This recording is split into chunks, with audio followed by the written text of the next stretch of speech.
The Witches by Roald Dahl. The meeting.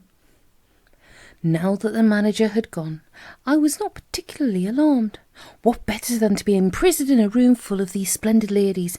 If I ever got talking to them, I might even suggest that they come and do a bit of cruelty to children preventing at my school. Could certainly use them there. In they came, talking their heads off. They began milling around and choosing their seats, and there was a whole lot of stuff like, "Come and sit next to me, Millie, dear," and "Oh, hello, Beatrice, I haven't seen you since the last meeting. What an adorable dress you have on." I decided to stay where I was and let them get on with their meeting while I got on with my mouse training. But I watched them for a while longer through the crack in the screen, waiting for them to settle down. How many were there? I guessed about 200. Back rows filled up first. They all seemed to want to sit as far back from the platform as possible. There was a lady wearing a tiny green hat in the middle of the back row who kept scratching the nape of her neck. She couldn't leave it alone. It fascinated me the way her fingers kept scratching away at the hair right on the back of her neck. Had she known somebody was watching her from behind, I am sure she would have been embarrassed. I wondered if she had dandruff. All of a sudden, I noticed that the lady next to her was doing the same thing. And the next one. And the next. The whole lot of them were doing it. They were all scratching away like mad at the hair on the backs of their necks. Did they have fleas in their hair? More likely it was nits. A boy at school called Ashton had had nits in his hair last term, and the matron had made him dip his whole head in turpentine. It killed the nits all right, but it nearly killed Ashton as well. Half the skin came away from his scalp.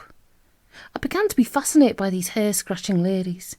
It's always funny when you catch someone doing something coarse and she thinks no one is looking. Nose picking, for example, or scratching their bottom. Hair-scratching is very nearly as unattractive, especially if it goes on and on. I decided it had to be nits.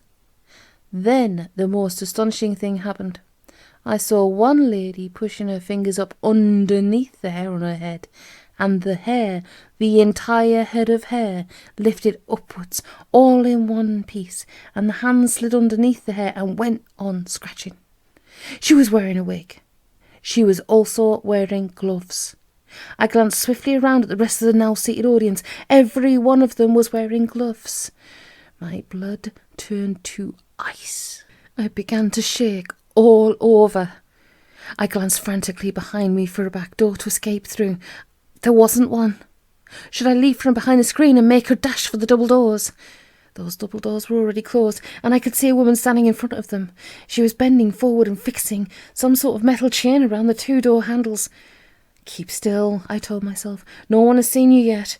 There's no reason in the world why they should come and look behind the screen. But one false move, one cough, one sneeze, one nose blow, one little sound of any sort, and it won't be just one witch that gets you.